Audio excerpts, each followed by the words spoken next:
Noticia de último minuto. Pueblo de Venezuela. Increíble, pero cierto, lo que está sucediendo en estos precisos momentos y que está provocando preocupación, incertidumbre y nuevas preguntas sobre la verdadera dimensión de los daños que dejaron los devastadores terremotos que sacudieron al país hace apenas unos días. Prepárense, porque la información que está llegando en este instante está estremeciendo nuevamente a miles de venezolanos y confirma lo que muchos expertos venían advirtiendo desde el primer momento.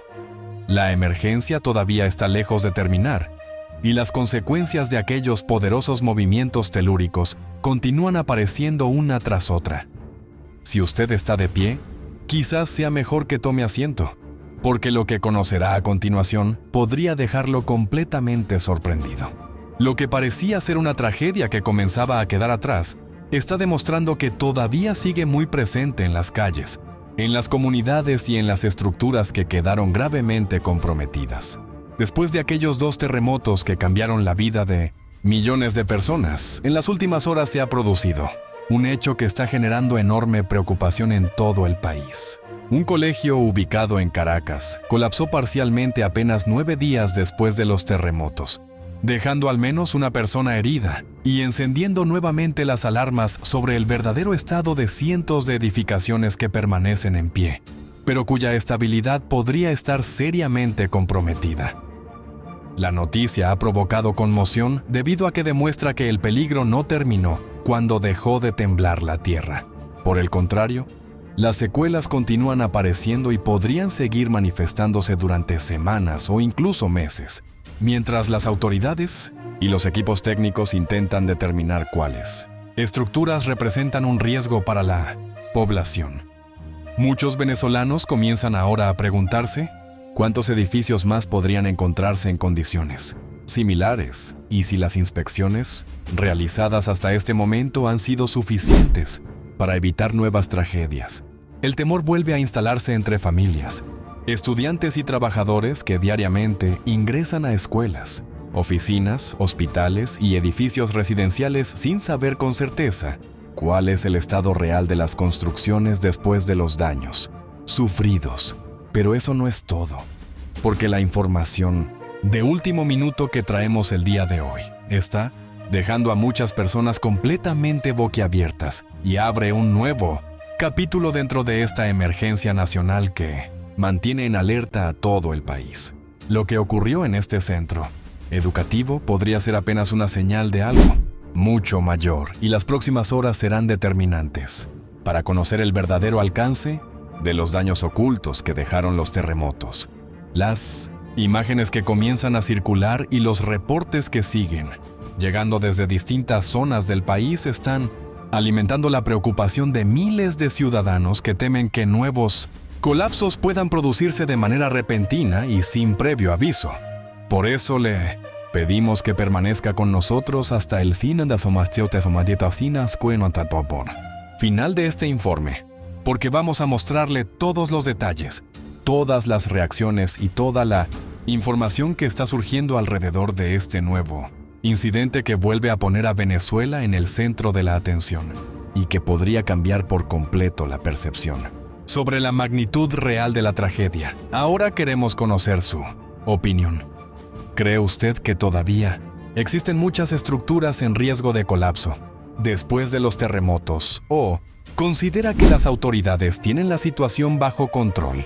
Déjenos su comentario y participe en este importante debate nacional. El espacio aéreo de Venezuela ya está siendo controlada por las fuerzas militares de los Estados Unidos. Algo inédito en el país, es un control, una injerencia nunca vista, según entendemos, en ningún país de América del Sur, y ya Estados Unidos tienen el control de la principal torre de control y de tráfico aéreo de Venezuela, la torre de control de Maiquetía. La noticia fue avanzada por varios medios digitales y Miraflores al momento, esa web o ese perfil en redes sociales que se dedica a desmentir lo que ellos consideran fake news, lo desmintió en su momento. Ahí está Miraflores al momento. La página de fake news parece ser Miraflores al momento. Supuestamente ellos desmienten los bulos, desmienten las falsas noticias y ellos son los principales propagadores de las falsas noticias, según parece. Fíjense ustedes, Noticias al Día publica: Fuerza Aérea de Estados Unidos asume el control operativo del aeropuerto de Maiquetía para garantizar la llegada de la ayuda humanitaria. Fake. Pone Miraflores al momento. No existe forma alguna que Estados Unidos u otro país controle una instalación de la República Bolivariana de Venezuela. Ratificamos la relación positiva de cooperación que mantenemos con los gobiernos del mundo en el marco de nuestra soberanía, especialmente en este difícil momento. Dice que no hay manera que eso ocurra. Este desmentido de Miraflores al momento creo que fue publicado el último día de junio o el 1 de julio. Muchachos, ahora por favor, corrobórenme la fecha. Es importante tener en cuenta la fecha. 30 de junio, efectivamente. El 30 de junio, Miraflores dice que es fake news que Estados Unidos esté controlando el aeropuerto de Maiquetía. Publicación oficial del Comando Sur hoy, 5 de julio, día en que Venezuela celebra su independencia. Marines de Estados Unidos, con la Fuerza de Combate Litoral 24 y aviadores de Estados Unidos con el elemento de respuesta de contingencia, trabajan con controladores de tráfico aéreo venezolanos en el Aeropuerto Internacional de Maiquetía desde el 1 de julio. Su asistencia en gestión de operaciones en la torre y en tierra ha ayudado a despejar cuellos de botella logísticos, asegurando suministros vitales de equipo pesado y personal de ayuda. Bajo la dirección del Comando Sur, las fuerzas militares de Estados Unidos están apoyando las operaciones de ayuda del gobierno de los Estados Unidos tras los devastadores terremotos que azotaron la nación el 24 de junio. Bueno, el Comando Sur desmiente a Delcy Rodríguez. El Pentágono califica de fake lo que Miraflores al momento califica de fake. Es decir, el Comando Sur, los militares estadounidenses desmienten a Delcy Rodríguez y ratifican que sí, que ellos ahora ya tienen el control de la torre de control, principal punto de gestión, de vigilancia del tráfico aéreo del país. No es poca cosa, no es detalle minúsculo. Se trata de un centro neurálgico importantísimo para el tráfico aéreo del país y, por tanto, de la soberanía del control aéreo de las aeronaves civiles y militares. Allí está el Comando Sur tomando el control ya de forma abierta y, digamos, descarada, para máxima humillación de Delcy Rodríguez. Ratificado por el Comando Sur, y ya John Barrett se toma la licencia de tocar de esta manera a Diosdado Cabello. Bueno, no ha causado revuelo esta foto. Tocando a Diosdado Cabello por el brazo. ¿Cómo tocaría un superior a un subalterno? Un jefe a un subordinado. Bueno, los expertos en lenguaje ya están analizando esta fotografía y allí está. Dirigiendo como un superior, como un jefe, John Barrett, jefe de la misión diplomática de los Estados Unidos en Venezuela, a Diosdado Cabello, para mayor INRI todavía. En noticias de este 5 de julio, también tenemos que Delcy Rodríguez ha designado a Jacqueline Farías como la jefa de algo que ha denominado Gran Misión Venezuela renace. Gran misión, Venezuela renace. Adscrita directamente, es decir, le va a reportar directamente a Delcy Rodríguez. Bueno, la encargada, la responsable de la reconstrucción del país. Lo que no pudieron hacer en 27 años se lo encargan ahora a Jacqueline Farías ante un estado Vargas, bueno, llamado La Guaira, rebautizado La Guaira por ellos, completamente destruido, completamente devastado y precisamente devastado también en bastante cuantía y con bastante responsabilidad de esas misiones, de las grandes misiones que ellos han hecho, como las misiones vivienda que se han desplomado, incumpliendo las normas más básicas urbanísticas, de acuerdo con arquitectos, de acuerdo con ingenieros, y vamos a tener mucho tiempo en los próximos días y en las próximas semanas para analizar esto. Hoy, 5 de julio, día tradicional para los nombramientos de los militares, también anuncia Delcy Rodríguez que se crea un nuevo cuerpo militar para atender a emergencias, las emergencias y los desastres naturales que no atendieron en el mayor desastre natural sufrido en la historia de Venezuela, el del 24 de junio del 2026. Ahora sí, van a crear un organismo militar para que atienda las emergencias que no pudieron hacer de ningún modo, y con total descaro, Delcy Rodríguez ahora crea esta unidad, supuestamente para prevenir y para rescatar. Lo anunciaba así hace pocas horas. Le he dado la orden al Ministerio de la Defensa de crear una unidad de tarea especial de emergencia para atender a emergencias ante desastres de esta naturaleza, que llevará por nombre Gran Mariscal de Ayacucho, Antonio José de Sucre. Tenía nuestro Gran Mariscal apenas 16 años aquel 5 de julio de 1811, y ahí estaba en la fila. Bueno, Delcy Rodríguez quiere hacer propaganda con el mayor desastre de gestión jamás visto.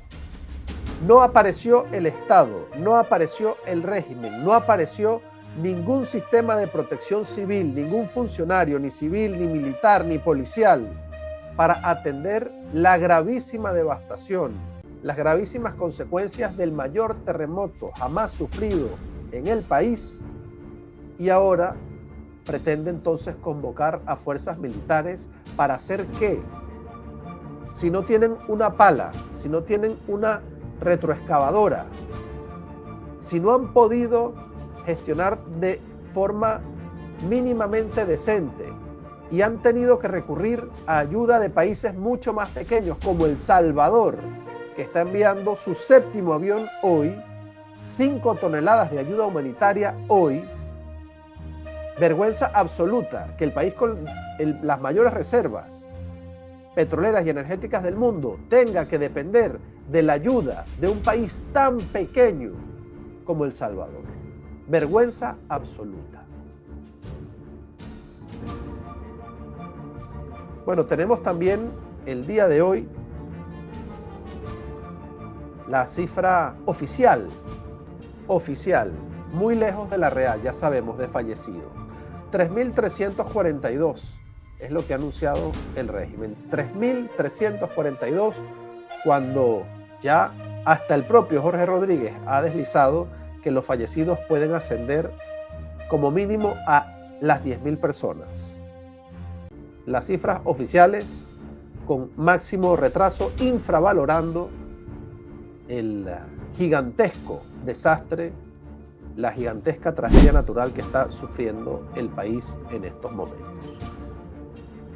Y en el 10º día de la tragedia, en el 10º día, cumplido ya el 10º día de el doble terremoto del 24 de junio del 2026, nuestra enviada especial allí a la zona de desastre, Sariana Guerra, nos ha ofrecido un recuento de cómo está La Guaira, cómo está la zona devastada, la zona catastrófica 10 días después. Colectivos queriendo apoderarse de la ayuda, queriendo tomar partido de la solidaridad de la gente.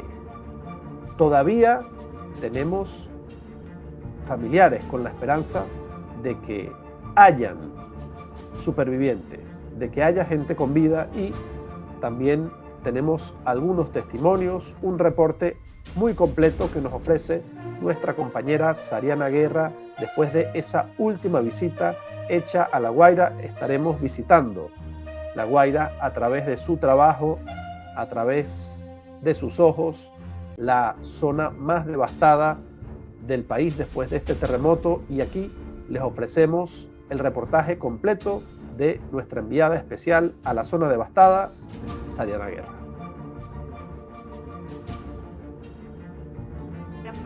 En La Guaira la ayuda sigue sin cubrir toda la demanda. Se recogieron los escombros en las principales vías del estado, recuperando parte del tránsito, y en varios edificios ya trabaja maquinaria pesada, aunque aún con mucha dificultad. Sin embargo, todavía hay cientos de familias que reclaman ese mismo apoyo para sus residencias. Muchos continúan viviendo en las aceras, a las afueras de sus edificios, haciendo vigilia para evitar saqueos, una crisis que sin duda profundiza la vulnerabilidad de los damnificados. En Vargas, los refugios con mayor índice de personas son el Polideportivo José María Vargas, cerca del aeropuerto de Maiquetía, con alrededor de 1.700 personas, y el campo de golf de Caraballeda, una de las zonas más afectadas. A la par, crecen las denuncias ciudadanas. Vecinos aseguran que algunos colectivos y consejos comunales han intentado tomar control de refugios y de la distribución de los insumos. Estando en Caraballeda, un grupo de colectivos se acercó a una de las zonas afectadas en un intento por tomar el control de la situación en los complejos Gran Misión Vivienda. También hay vecinos que aseguran que en algunos edificios donde no se detectó señales de vida, las autoridades insisten en proceder con la demolición, pese a que, según ellos, todavía habría cuerpos sin recuperar dentro de las estructuras. En varias residencias donde solo quedó de pie la fachada, se observan marcas con base en el protocolo internacional INSARAC, el mismo que usan los equipos USAR en desastres similares alrededor del mundo. Vimos estructuras marcadas con una D dentro de un rombo que indican que en ese punto solo se hallaron personas fallecidas.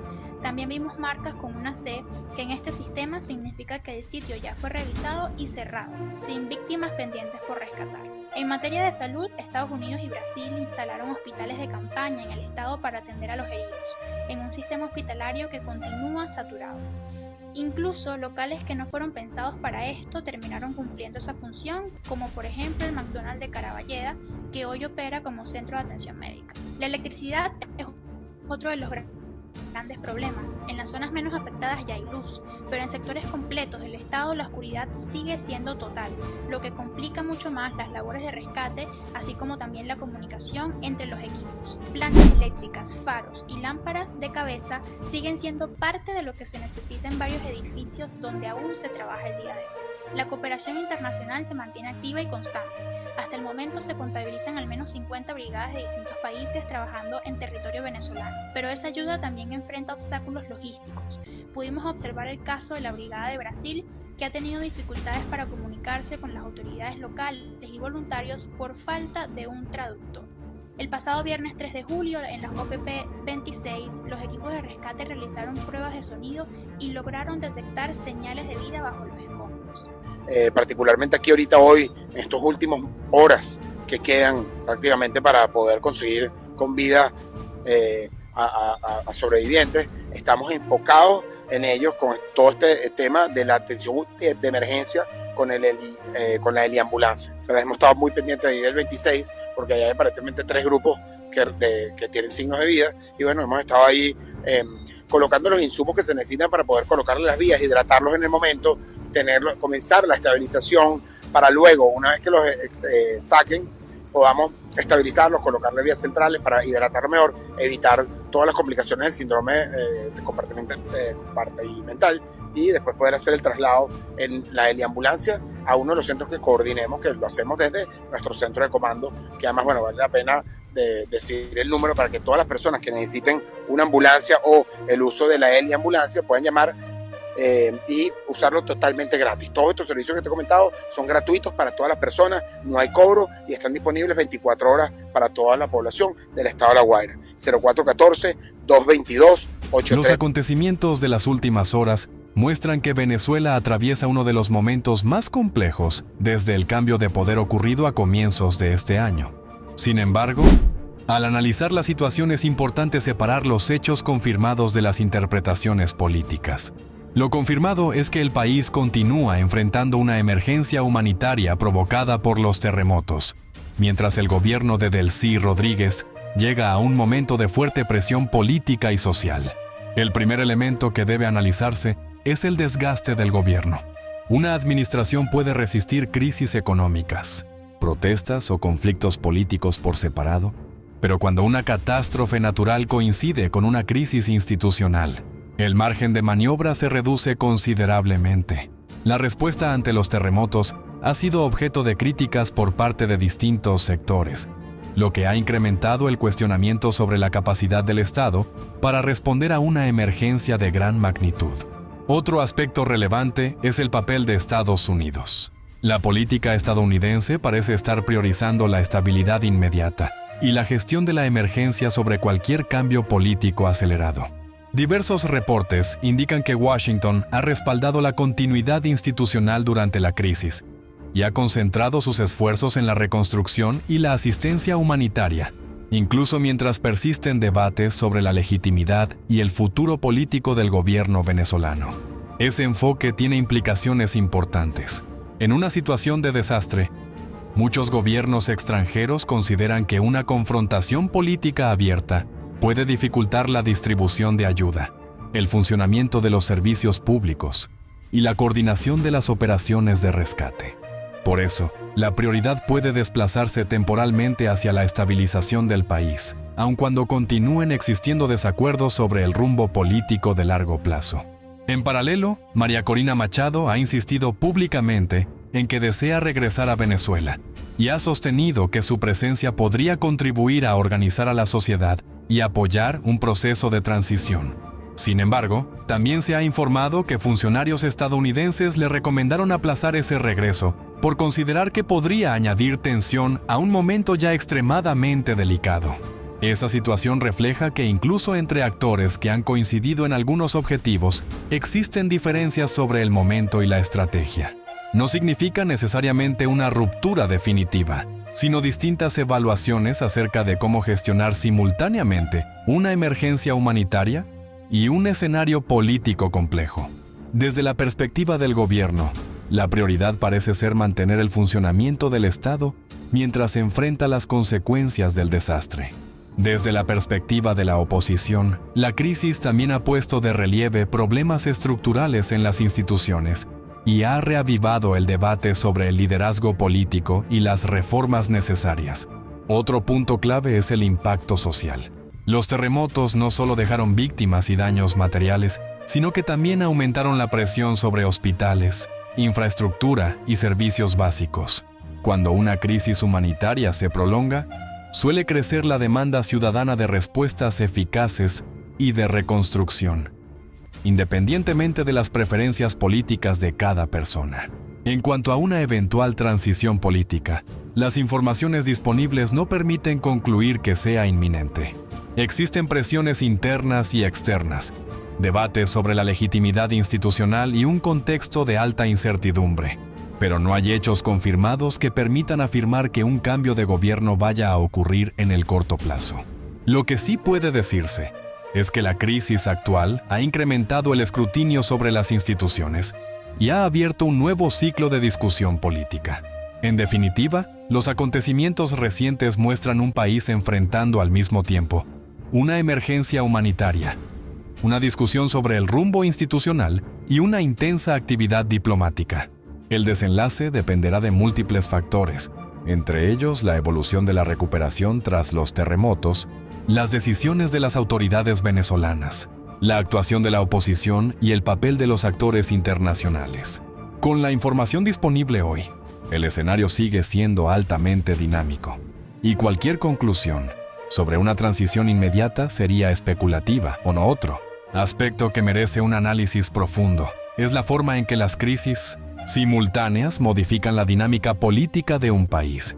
Cuando una nación enfrenta al mismo tiempo una emergencia humanitaria, dificultades económicas y una fuerte polarización política, todas las decisiones adquieren un peso mucho mayor. En Venezuela, la reconstrucción tras los terremotos requiere recursos, coordinación institucional y capacidad de respuesta. Si esos elementos son percibidos por la población como insuficientes, aumenta la presión sobre quienes ejercen el poder y se intensifica el debate sobre la necesidad de reformas o de nuevos acuerdos políticos. También es importante observar el papel de la comunidad internacional. En los últimos años, distintos gobiernos y organismos han mantenido posiciones diversas sobre cómo abordar la crisis venezolana.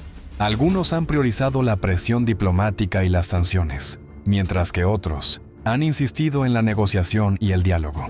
Ahora, con una emergencia humanitaria de gran magnitud, la atención internacional también se ha desplazado hacia la asistencia a la población y la reconstrucción de las zonas afectadas.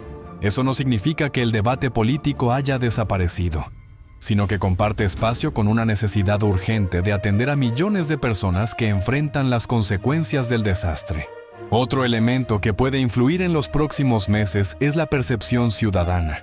En momentos de crisis, la población suele evaluar no solo los discursos políticos, sino también la capacidad real de las instituciones para ofrecer soluciones.